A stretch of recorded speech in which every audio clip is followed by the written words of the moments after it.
नमस्कार, आर्या न्यूज देख रहे हैं आप और मैं आपके साथ अलका सिंह। बुलेटिन में आपका बहुत बहुत स्वागत है। रुक करते हैं खबरों का। पूरे देश में आज ईद उल फितर मनाया जा रहा है। इसी कड़ी में रायबरेली में भी ईद का त्योहार जो है मनाया गया। हजारों की संख्या में लोगों ने ईदगाह में ईद की नमाज अता की। इस दौरान प्रशासन की तरफ से सुरक्षा के कड़े इंतजामात किए गए थे। ईदगाह के बाहर सैकड़ों की संख्या में पुलिसकर्मी तैनात नजर आए। वहीं ईद की नमाज के बाद हिंदू और मुस्लिमों ने एक दूसरे को गले लगाकर गंगा जमुनी तहजीब की मिसाल पेश की।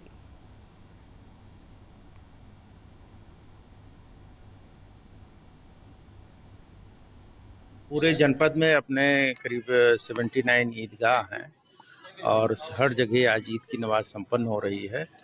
और सुरक्षा व्यवस्था के लिए हमने पूरे जनपद को 5 जोन में बांट रखा है। 18 सेक्टर हैं हमारे और 70 सब सेक्टर हैं।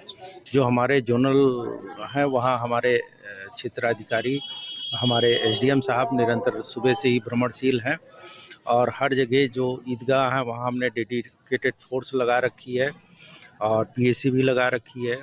और शहर में हम ड्रोन से भी निगरानी रख रहे हैं। ट्रैफिक व्यवस्था को सुचारू रखने के लिए हमने ट्रैफिक पुलिस को भी लगा रखा है। देखें, पूरे जनपद में अपने वहीं अलीगढ़ महानगर के शाह जमाल ईदगाह में ईद उल फितर की नमाज शांतिपूर्वक अता की गई। हजारों मुस्लिम लोगों ने हाथ उठाकर महानगर सहित देश दुनिया के अमन चैन की दुआ मांगी, एक दूसरे को गले मिलकर ईद की मुबारकबाद दी। वहीं राजनीतिक दलों के नेताओं और समाज सेवियों ने ईदगाह पहुंचकर मुस्लिम लोगों को गले लगाकर ईद की मुबारकबाद दी। भीड़ के चलते कुछ नमाजियों ने ईदगाह के बाहर सड़क पर बैठकर नमाज पढ़ी। इस पर शहर मुफ्ती ने कहा कि इबादत के मामले में मामूली खता को माफ किया जाना चाहिए।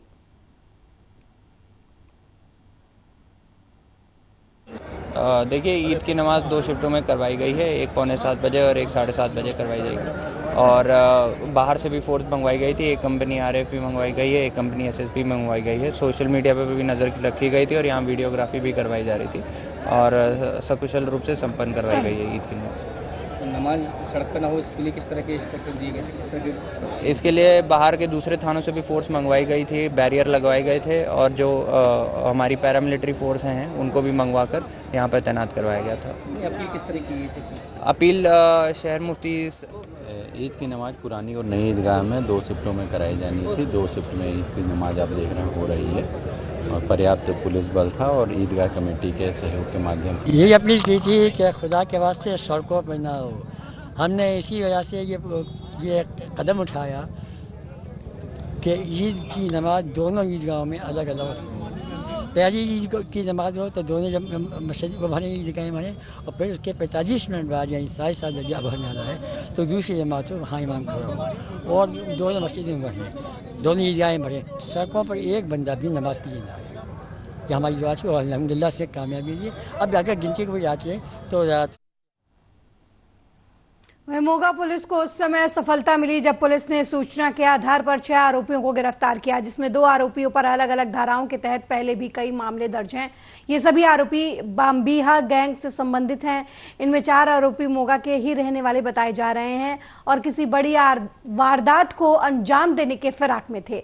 इन आरोपियों के पास से 3 पिस्टल, 3 बोर के 1 देसी कट्टे और 315 बोर के 5 जिंदा कारतूस सहित कार भी बरामद हुई है, जिसमें 2 कारें शामिल हैं। ये लोग पिस्टल मध्य प्रदेश से लेकर आए थे और गुप्त सूचना के आधार पर पुलिस ने छापेमार कार्रवाई करते हुए इन्हें गिरफ्तार कर लिया। सूचना मोगा के एसएसपी विवेकशील ने बताया कि एक प्रेस कॉन्फ्रेंस में इसकी जानकारी दी। उन्होंने कहा कि सूचना के आधार पर कार्रवाई करते हुए पुलिस ने ये बड़ी सफलता हासिल की है। मोगा ਵੱਲੋਂ ਇੱਕ ਮੇਜਰ ਆਪਰੇਸ਼ਨ ਕਰਦੇ ਹੋਏ 6 ਲੋਕਾਂ ਨੂੰ ਹੁਣ ਤੱਕ ਅਰੈਸਟ ਕੀਤਾ ਗਿਆ, ਜਿਨ੍ਹਾਂ ਦੇ ਕੋਲੋਂ ਕਿ 4 ਵੈਪਨ ਰਿਕਵਰ ਹੋਏ ਨੇ, ਜਿਹਦੇ ਵਿੱਚ ਕਿ 3 30 ਬੋਰ ਦੇ ਵੈਪਨ ਹੈਗੇ ਨੇ ਅਤੇ ਇੱਕ 315 ਬੋਰ ਦਾ ਦੇਸੀ ਕੱਟਾ ਹੈ। ਇਸ ਤੋਂ ਇਲਾਵਾ ਕੁਝ ਗੋਲੀਆਂ ਬਰਾਮਦ ਹੋਈਆਂ ਨੇ ਤੇ 2 ਗੱਡੀਆਂ, ਇੱਕ ਫਾਰਚੂਨਰ ਅਤੇ ਇੱਕ ਵਰਨਾ ਕਾਰ ਬਰਾਮਦ ਹੋਈ ਹੈ। ਹੁਣ ਤੱਕ ਦੀ ਤਫਤੀਸ਼ ਵਿੱਚ ਇਹਨਾਂ ਦੇ ਵਿੱਚ ਜਿਹੜੇ 6 ਲੋਕ ਫੜੇ ਗਏ ਹੈਗੇ ਨੇ, ਜਿਨ੍ਹਾਂ ਚੋਂ ਇੱਕ ਨੂੰ ਕਿ ਪ੍ਰੋਡਕਸ਼ਨ ਬਣਨ ਦੇ ਉੱਪਰ ਜੇਲ੍ਹ ਦੇ ਵਿੱਚੋਂ ਲੈ ਕੇ ਆਇਆ ਗਿਆ ਹੈ। ਇਹਨਾਂ ਦੀ ਪੁਰਾਣੀ ਕ੍ਰਿਮੀਨਲ ਹਿਸਟਰੀ ਵੀ ਬਹੁਤ ਜ਼ਿਆਦਾ ਹੈਗੀ ਹੈ। ਇਹਨਾਂ ਦੇ ਵਿੱਚੋਂ 2 ਲੋਕ ਜਿਹੜੇ ਹੈਗੇ ਨੇ ਉਹਨਾਂ ਦੇ ਉੱਪਰ ਕ੍ਰਿਮੀਨਲ ਹਿਸਟਰੀ ਪੁਰਾਣੀ ਨਹੀਂ ਹੈ, ਬਾਕੀ ਸਭ ਲੋਕਾਂ ਦੀ ਪੁਰਾਣੀ ਕ੍ਰਿਮੀਨਲ ਹਿਸਟਰੀ ਹੈ। ਮੋਗਾ ਵੱਲੋਂ ਇੱਕ ਮੇਜਰ ਆਪਰੇਸ਼ਨ ਕਰਦੇ ਹੋਏ 6 ਲੋਕਾਂ ਨੂੰ ਹੁਣ ਤੱਕ ਅਰੈਸਟ ਕੀਤਾ ਗਿਆ, ਜਿਨ੍ਹਾਂ ਦੇ ਕੋਲੋਂ ਕਿ 4 ਵੈਪਨ ਰਿਕਵਰ ਹੋਏ ਨੇ, ਜਿਹਦੇ ਵਿੱਚ ਕਿ 3 वहीं नेता प्रतिपक्ष तेजस्वी यादव का वीआईपी प्रमुख तेजस्वी यादव के साथ साहनी के साथ तेजस्वी यादव का मछली खाते वीडियो सोशल मीडिया पर चर्चा का विषय बना हुआ है, जिससे तेजस्वी यादव ने खुद अपने एक्स प्लेटफॉर्म पर पोस्ट किया था। अब इस पर राजद नेता और वैशाली लोकसभा सीट से राजद उम्मीदवार मुन्ना शुक्ला ने प्रतिक्रिया दी है। उन्होंने कहा कि मुद्दे से भटकाने के लिए लोग तेजस्वी यादव के द्वारा सोशल मीडिया पर पोस्ट किए गए वीडियो की आलोचना कर रहे हैं। चुनाव में जो असल मुद्दा है उस मुद्दे पर एनडीए गठबंधन बात नहीं करना चाहती, यही वजह है इससे धर्म से और आस्था से जोड़कर लोगों के बीच में भ्रम फैलाने की कोशिश की जा रही है, लेकिन इसका कोई फायदा एनडीए गठबंधन को नहीं मिलेगा। हम सनातन नहीं हैं, हम हिंदू नहीं हैं, हम पूजा नहीं करते हैं, हम नवरात्रा नहीं करते हैं, हम तो सब जगह से ही पूजा करके आ रहे हैं। इसलिए मुद्दा से भटकाइए नहीं, मुद्दा यहाँ कुछ और है। जमीन पर मुद्दा कुछ और है, देश का मुद्दा कुछ और है। देश का मुद्दा है लोकतंत्र बचाना, अपने संविधान का रक्षा करना। हम वैशाली से हैं तो लोकतंत्र की धरती है, तो हमारी तो ज्यादा जिम्मेदारी बनती है। तो इसलिए ये सब मुद्दा से भटकाने की बात है। शक्ति पूजा करना तो दिल्ली हाईकोर्ट ने आप सुप्रीमो अरविंद केजरीवाल की याचिका को खारिज कर दिया है। हाईकोर्ट के फैसले के बाद भाजपा के लोगों ने केजरीवाल का पुतला फूंका और केजरीवाल के इस्तीफे की मांग की।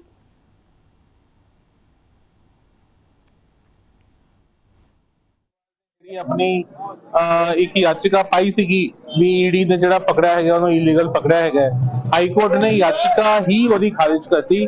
ਹਾਈ ਕੋਰਟ ਨੇ ਆ ਸਾਫ਼ ਉਸ ਲਿਖਿਆ ਹੈਗਾ ਵੀ ਈਡੀ ਨੇ ਸੰਵਿਧਾਨ ਦੇ ਅਧੀਨ ਰਹਿ ਕੇ ਜੋ ਵੀ ਇਹਨੇ ਕਰਪਸ਼ਨ ਕੀਤੀ ਉਹਦੇ ਪ੍ਰੂਫ ਹੁੰਦੇ ਹੋਏ ਤਾਂ ਉਹਨੂੰ ਉੱਥੇ ਪਕੜਿਆ ਹੈਗਾ, ਤਾਂ ਹੀ ਸਲਾਖਾਂ ਦੇ ਪਿੱਛੇ ਪਾਇਆ ਹੈਗਾ। ਜਿਹੜੀ ਉਹਨਾਂ ਦੀ ਯਾਚਿਕਾ ਸੀਗੀ ਤੁਸੀਂ ਆ ਦੇਖ ਸਕਦੇ ਹੋ, ਜਿਹੜੇ ਕਿ ਲੋਕ ਇਨਸਾਫ ਦੀਆਂ ਗੱਲਾਂ ਕਰਦੇ ਸੀ, ਜਿਹੜੇ ਲੋਕ ਉਸ ਸਟੇਜ ਤੇ ਉਸ ਲੋਕਪਾਲ ਦੀ ਗੱਲ ਕਰਦੇ ਸੀਗੇ, ਅੱਜ ਲੋਕ ਉਹੀ ਅਗਰ ਲੋਕਪਾਲ ਚੱਲਦਾ ਪਿਆ, ਅਗਰ ਸਿਸਟਮ ਚੱਲਦਾ ਪਿਆ, ਅਗਰ ਕੋਈ ਜਾਂਚ ਹੁੰਦੀ ਪਈ ਹੈ, ਅਗਰ ਭ੍ਰਿਸ਼ਟਾਚਾਰ ਦੇ ਅਗੇਂਸਟ ਕੋਈ ਗੱਲ ਹੁੰਦੀ ਪਈ ਹੈ, ਅੱਜ ਉਸੇ ਦੇ ਖੁਦ ਨੂੰ ਆਪਣੇ ਆਪ ਨੂੰ ਬਚਾ।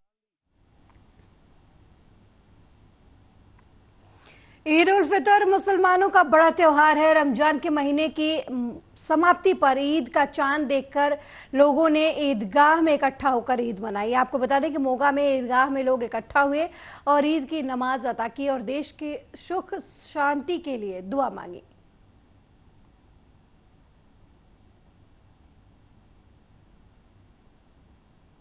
इस्लाम धर्म नूं सारी दुनिया विच वसदे इस्लाम धर्म नूं अपने वल्लों ईद मुबारक कहना। श्रोमणी अकाली दल वल्लों मोगा विधान सभा हलके दी समूह संगत वल्लों ईद मुबारक कहना सारे मुस्लिम भाईचारे नूं, सारे इस्लाम धर्म नूं, जो हजरत मुहम्मद साहब ने इंसानियत दा रस्ता दिखा। अज रमज़ान मुबारक दे 30 रोज़िਆਂ बाद ਅੱਜ ਈਦ ਉਲ ਫਿਤਰ ਦਾ ਤਿਉਹਾਰ ਸਾਰੀ ਦੁਨੀਆ ਵਿੱਚ ਬੜੇ ਹਰਸ਼ੋ ਉਲਾਸ ਨਾਲ ਬੜੀ ਧੂਮ-ਧਾਮ ਨਾਲ ਮਨਾਇਆ ਜਾ ਰਿਹਾ ਤੇ ਅਸੀਂ ਮੁਸਲਿਮ ਵੈਲਫੇਅਰ ਕਮੇਟੀ ਜ਼ਿਲ੍ਹਾ ਮੋਗਾ ਵੱਲੋਂ ਅੱਜ ਮੋਗਾ ਦੀ ਈਦਗਾਹ ਵਿੱਚ ਨਮਾਜ਼ ਪੜ੍ਹੀ ਗਈ ਹੈ। ਅਸੀਂ ਆਪਣੀ ਕਮੇਟੀ ਵੱਲੋਂ ਆਪਣੇ ਮੋਗਾ ਦੇ ਮੁਸਲਿਮ ਭਾਈਚਾਰੇ ਵੱਲੋਂ ਸਾਡੇ ਦੇਸ਼ ਵਿੱਚ ਵਸਦੇ ਹੋਏ ਸਾਰੇ ਧਰਮਾਂ ਦੇ ਲੋਕਾਂ ਨੂੰ, ਦੇਸ਼ਾਂ ਵਿਦੇਸ਼ਾਂ ਵਿੱਚ ਵਸਦੇ ਸਾਰੇ ਸਾਡੇ ਪੰਜਾਬੀਆਂ ਨੂੰ, ਚਾਹੇ ਮੁਸਲਮਾਨ ਹੋਣ, ਚਾਹੇ ਸਿੱਖ ਹੋਣ, ਚਾਹੇ ਹਿੰਦੂ ਹੋਣ, ਅਸੀਂ ਸਾਰੇ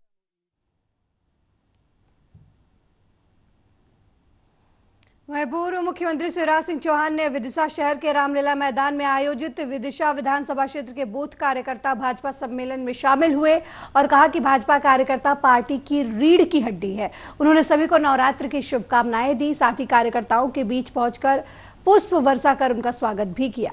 फिर सम्मेलन में आने दूसरे कांग्रेसियों ने भाजपा की सदस्यता ग्रहण की। इस मौके पर उत्तर प्रदेश के पूर्व मंत्री और लोकसभा के मध्य प्रदेश चुनाव प्रभारी डॉक्टर महेंद्र सिंह ने वेद मंत्र के साथ बूथ टीम को नवरात्र की बधाई दी।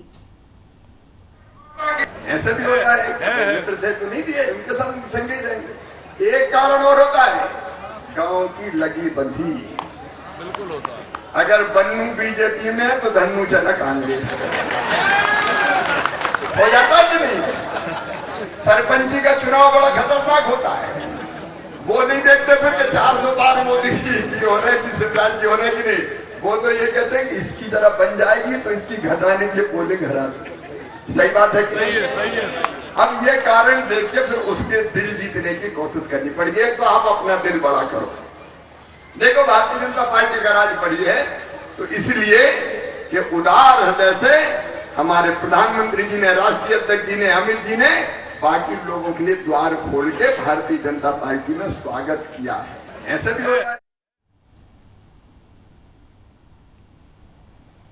वैसे तो छिंदवाड़ा कांग्रेस का गढ़ माना जाता है। यहां से 45 सालों में कांग्रेस की एक बार ही हार हुई है। वहीं भाजपा के लिए छिंदवाड़ा एक प्रेस्टीज बनकर रह गई है। अब इसी कड़ी में पूर्व मुख्यमंत्री शिवराज सिंह चौहान पांढुर्णा छिंदवाड़ा दौरे पर पहुंचे थे। उनको पांढुर्णा में सभा करने के बाद अमरवाड़ा पहुंचना था, लेकिन इसी बीच पूर्व मुख्यमंत्री शिवराज सिंह चौहान अपने चिर परिचित अंदाज में कार्यकर्ता के घर सादगी से जमीन पर बैठकर भोजन करते हुए नजर आए। हालांकि शिवराज सिंह चौहान इसके पहले भी कई बार अलग अलग कार्यकर्ताओं के घर भोजन कर चुके हैं। वहीं दूसरी तरफ सांसद नकुल नाथ भी छिंदवाड़ा में प्रचार के दौरान जुन्नार देव विधानसभा के एक आदिवासी के घर सादगी से जमीन पर बैठकर मक्के की रोटी और चटनी का आनंद लेते नजर आए।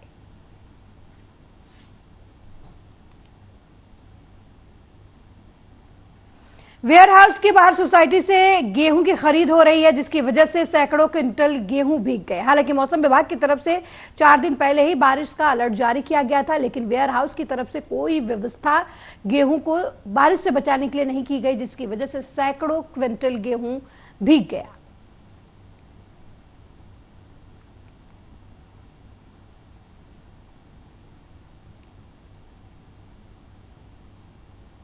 अगली खबर बैतूल जिले के मुल्ताई से है, जहां आगामी त्योहारों के मद्देनजर बुधवार शाम थाना परिसर में शांति समिति की बैठक का आयोजन किया गया, जिसमें नगर पालिका अध्यक्ष वर्षा गडेकर और एसडीओपी सहित तमाम जिले के आला अधिकारी और आम नागरिक मौजूद रहे। इस दौरान शांति समिति की बैठक में आगामी त्योहारों को शांतिपूर्वक मनाए जाने की चर्चा की गई। के त्योहार की व्यवस्था के बारे में और उससे संबंधित कोई मुद्दे, कोई समस्या के बारे में। उसके बाद नवरात्रि चल रही है, तो नवरात्रि के बारे में भी लोगों ने अपने विचार रखे, कुछ बिंदु बताए, वो भी हमने नोट किए हैं। इसी बीच में 14 तारीख को अम्बेडकर जयंती का त्यौहार भी है, उसकी व्यवस्था के बारे में भी आम लोगों से, आम जनप्रतिनिधियों से चर्चा हुई, उनके विचार सुने। फिर उसके बाद 17 तारीख को रामनवमी है, लगातार जो चल रहे हैं, और 23 तारीख को हनुमान जयंती है। तो इन सभी जो धार्मिक त्यौहार हैं, इनकी व्यवस्था और इनमें ट्रैफिक जो भी समस्या और वहीं मध्य प्रदेश के मुखिया मोहन यादव अचानक बुधवार की देर शाम करीब 7:30 बजे लखनादौन बीजेपी कार्यालय पहुंच गए। इस दौरान स्थानीय कार्यकर्ताओं ने गर्मजोशी के साथ उनका स्वागत किया। वहीं मुख्यमंत्री पहली बार लखनादौन पहुंचे। मुख्यमंत्री मोहन यादव ने स्थानीय कार्यकर्ताओं से आगामी लोकसभा चुनाव को लेकर चर्चा की। सबका दायित्व क्या बनता है? हमारा सब कुछ चुनाव कहाँ पे टिका है? कमल के फूल और विरोधी पार्टी के चुनाव चिन्ह पे। हमारी विजय कहाँ मिलेगी? चुनाव के चिन्ह पे। इसलिए हमको वो संकेत समझना है। हमारी पूरी ताकत, क्षमता, योग्यता लगा करके ये जो चुनाव है वो निर्णायक दौर का भारत को भव्य, दिव्य और बहुत आगे बढ़ाना है। तो हमको सबको मिल करके कौन प्रत्याशी है, कौन चुनाव लड़ना, सब भूल करके केवल कमल के फूल की लड़ाई लड़ना है हम सबको। और मुझे पूरा भरोसा है लखनादौन सहित पूरी मंडला में हम अपनी उस लड़ाई को निश्चित रूप से यश प्राप्त करेंगे। और आप और हम सब अभी अपनी अपनी प्रदेश की और राज्य सरकार की, केंद्र सरकार की वहीं थाना हनुमान ताल हड्डी गोदाम के पास एक व्यक्ति ने अपनी पत्नी और उसकी बहन पर चाकू से हमला कर दिया, जिसकी वजह से आरोपी की पत्नी गंभीर रूप से घायल हो गई, जबकि पत्नी की बहन की मौत हो गई। इस घटना के बाद आरोपी इमरान मौके से फरार हो गया। वहीं घटना की सूचना पाकर मौके पर पहुंची पुलिस ने शव को कब्जे में लेकर पोस्टमार्टम के लिए भेज दिया और महिला को इलाज के लिए अस्पताल में भर्ती कराया। फिलहाल पुलिस फरार आरोपी की तलाश में जुटी हुई है।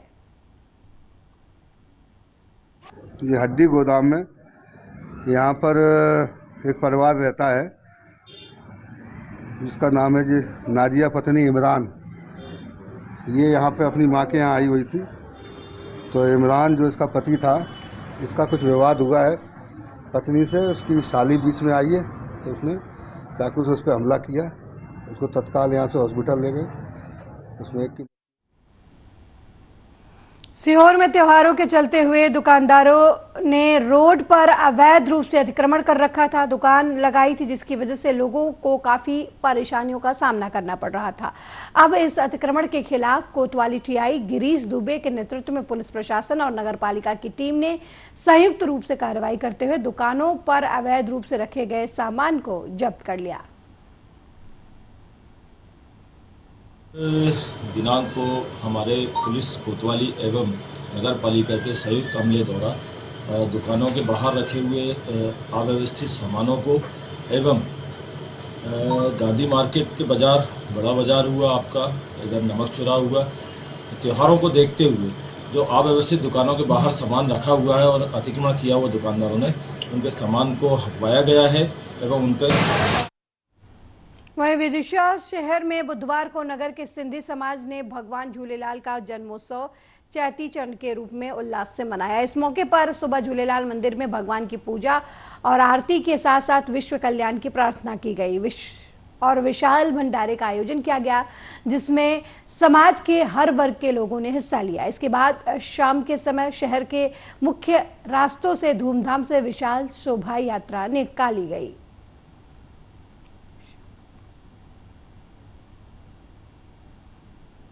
मैं रवि तलरेया, पूज्य सिंधी पंचायत ऑडिटर।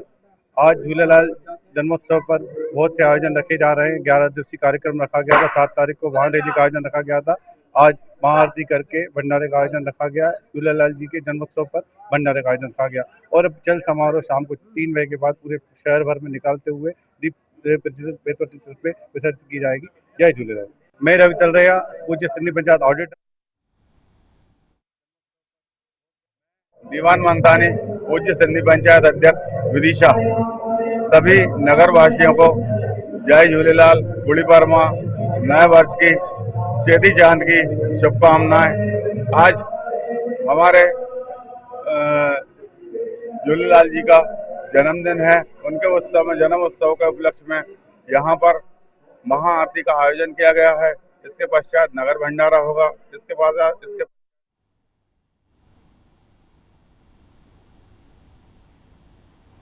दिल्ली के मंत्री और आप नेता सौरभ भारद्वाज ने कहा कि अरविंद केजरीवाल की गिरफ्तारी का कारण पार्टी को तोड़ना और दिल्ली पंजाब की सरकार को गिराना है।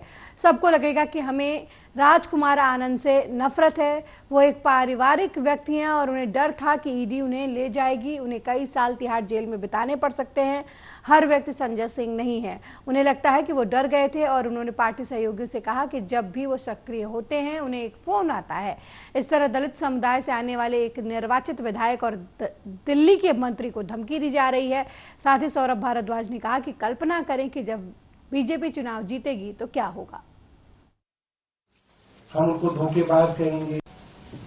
आज पार्टी के लिए वो क्षण है जिसमें कहा जाता है कि हमने कहा था, हमने बताया था, बार बार बताया था।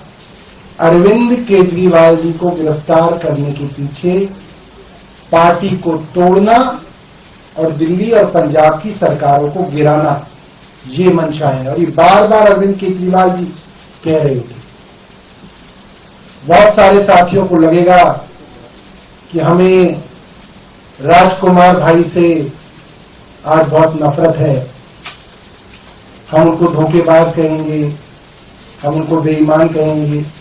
हम उनको ऐसा कुछ नहीं कहेंगे। मैं मानता हूं एक परिवार चलाने वाला आदमी, बच्चे हैं, परिवार है, इज्जत है, रिश्तेदार हैं, ऐसे में ईडी पकड़ के ले जाएगी तिहाड़ में सालों सड़ाया जाएगा, ये सुन के वो डर गए। हर आदमी संजय सिंह नहीं है, मुझे लगता है कि वो डर गए। कई बार पार्टी कुलीग से ये बात कह रहे थे कि जैसे ही